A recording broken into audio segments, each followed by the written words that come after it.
इस मतलबी दुनिया से कोई मतलब ना रखो और मतलब रखना है तो अपने मतलब से मतलब रखो। दुआएं मांगने से किसका भला होता है, मिलता तो वही है जो हमने बोया होता है।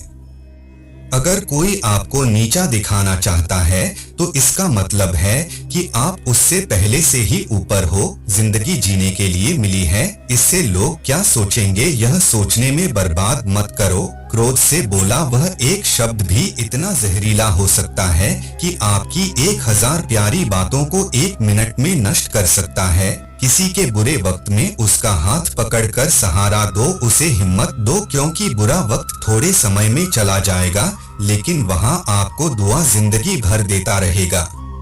रिश्तों का संबंध सिर्फ रक्त से नहीं होता, जो मुसीबत में हाथ थाम ले उससे बड़ा कोई रिश्ता नहीं होता।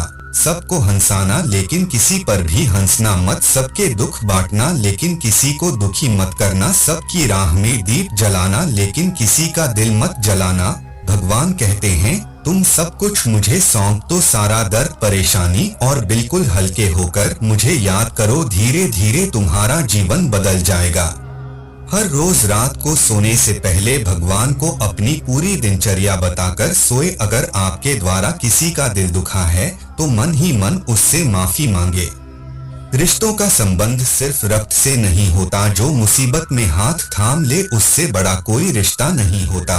सबको हंसाना लेकिन किसी पर भी हंसना मत, सबके दुख बांटना लेकिन किसी को दुखी मत करना, सबकी राह में दीप जलाना लेकिन किसी का दिल मत जलाना। भगवान कहते हैं तुम सब कुछ मुझे सौंप दो, सारा दर्द परेशानी, और बिल्कुल हल्के होकर मुझे याद करो, धीरे धीरे तुम्हारा जीवन बदल जाएगा। हर रोज रात को सोने से पहले भगवान को अपनी पूरी दिनचर्या बताकर सोए। अगर आपके द्वारा किसी का दिल दुखा है तो मन ही मन उससे माफी मांगे।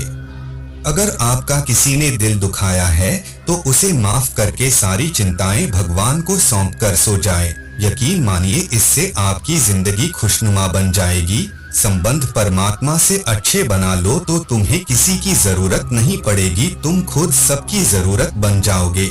मनुष्य सुबह से शाम तक काम करके उतना नहीं थकता जितना चिंता और क्रोध के कारण थक जाता है। सलाह देने तो हजारों आते हैं लेकिन जब साथ देने की बारी आती है तो केवल भगवान आते हैं। जीतने के बाद तो सारी दुनिया गले लगाती है, क्योंकि जो आज आपके साथ हैं कल आपके खिलाफ हो सकते हैं। बिना मतलब के कोई आपकी इज्जत नहीं करेगा, लेकिन खुद को इतना काबिल बनाओ कि लोग बिना मतलब के भी आपकी इज्जत करें। भगवान कहते हैं सोने से पहले तुम सबको माफ कर दिया करो, तुम्हारे जागने से पहले मैं तुम्हें माफ कर दूंगा। भगवान ऑक्सीजन की तरह है जिन्हें आप देख नहीं सकते, लेकिन उसके बिना आप रह भी नहीं सकते। कोई और तुम्हारी मदद नहीं कर सकता, अपनी मदद स्वयं करो। आप खुद के सबसे अच्छे मित्र हैं और सबसे बड़े दुश्मन भी। इंसान तब समझदार नहीं होता जब वह बड़ी बातें करने लगे, बल्कि समझदार तब होता है जब वह छोटी छोटी बातों को समझने लगे। आप किस समय सही थे किसी को याद नहीं रहता, लेकिन आप किस समय गलत थे ये सब याद रखते हैं। सब दुख दूर होने के बाद ही मन प्रसन्न होगा, यह आपका भ्रम है। मन प्रसन्न रखो, सब दुख दूर हो जाएंगे।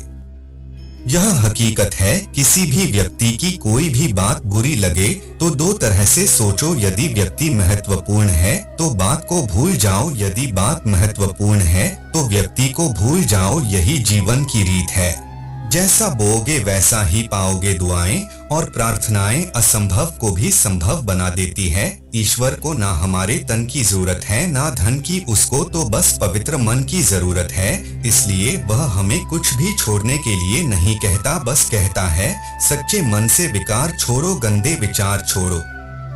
जो आने वाला है वो हमेशा गुजरे हुए कल से बेहतर होगा। यही सोच आपके जीवन में कभी निराशा नहीं होने देगी। झूठ कितना अजीब है, खुद बोलो तो अच्छा लगता है, दूसरे बोले तो गुस्सा आता है। खुशी चाहे किसी के भी साथ बांट लो, पर गम हमेशा भरोसेमंद इंसान के साथ ही बांटना चाहिए। जीवन में हर समय चाहे जैसा हो परिवार के साथ रहो तो सुख बढ़ जाता है, दुख हो तो घट जाता है। सच्चा मित्र वही है जो उस समय में भी आपके साथ खड़ा हो जब सारी दुनिया आपके खिलाफ। आपके पास जितना भी है उसके लिए बार बार दिल से धन्यवाद कहे, हर वक्त कहें। यकीन मानिए जितना भी है वह जल्दी कई गुना हो जाएगा। प्रार्थनाएं और ध्यान इंसान के लिए बहुत जरूरी है, क्योंकि प्रार्थना में भगवान आपकी बात सुनते हैं और ध्यान में आप भगवान की बात सुनते हैं। श्री कृष्ण से कितना कुछ छूटा, पहले माँ छूटी, फिर पिता छूटे, फिर जो नंद किशोर मिले वो भी छूटे, संग साथी छूटे, राधा भी छूटी, गोकुल छूटा, फिर मथुरा छूटा। श्री कृष्ण से जीवन भर कुछ न कुछ छूटता ही रहा, नहीं छोड़ा तो उठाते वक्त मुस्कान और सकारात्मकता। श्री कृष्ण दुखी नहीं, उत्सव के प्रतीक है। सब कुछ छूटने पर भी कैसे खुश रहा जा सकता है, यह श्री कृष्ण से अच्छा कोई नहीं सिखा सकता। इसलिए हमेशा खुश रहे, सदा मुस्कुराते रहे। जीतने का मजा भी तभी आएगा जब लोग आपके हार का इंतजार करेंगे। गीता में लिखा है, यदि कोई आपको अच्छा लगता है तो अच्छा नहीं, अच्छे आप है, क्योंकि उसमें अच्छाई देखने वाली नजर आपके पास है। अपनी पीड़ा के लिए संसार को दोष मत दो, अपने मन को समझा और तुम्हारे मन का परिवर्तन ही तुम्हारे दुखों का अंत है। एक बात हमेशा याद रखना, किसी के सामने गिड़गिड़ाने से ना मोहब्बत मिलती है और ना ही इज्जत। इसलिए अपने स्वाभिमान को जिंदा रखो। कोई अगर आपकी किस्मत में होगा तो आपके पास खुद ही चलकर आएगा। दूसरों को हराने का मौका ढूंढने से अच्छा खुद को आगे ले जाने की जिद पालो, कभी हार न मानने की आदत है। अगर आपके स्वभाव में अच्छाई, विनम्रता और गुण है तो आपका भाग्य चमकेगा। अगर आपका स्वभाव क्रोध ही है, आलसी है, तो आपका भाग्य बिगड़ना अनिवार्य है। इसलिए अपने स्वभाव को मधुर और आकर्षित बनाइए। एक बात हमेशा याद रखना, अगर शराब की दुकान पर बैठकर दूध पियोगे तो तुम्हें शराबी का ही दर्जा मिलेगा, और किसी मंदिर में बैठकर पानी भी पियोगे तो तुम्हें एक संत का दर्जा दिया जाएगा। इसलिए आप किसके साथ उठते बैठते हैं यह बहुत मायने रखता है। दोस्तों, आशा करता हूँ कि आपने इस वीडियो से बहुत सारी सीखनी होगी। मिलते हैं जल्दी एक नए ज्ञान वर्धक वीडियो में। धन्यवाद, अपना ख्याल रखिएगा। ऐसे ही वीडियो देखने के लिए अच्छी बातें चैनल को सब्सक्राइब करें। दूसरा, आपकी वाणी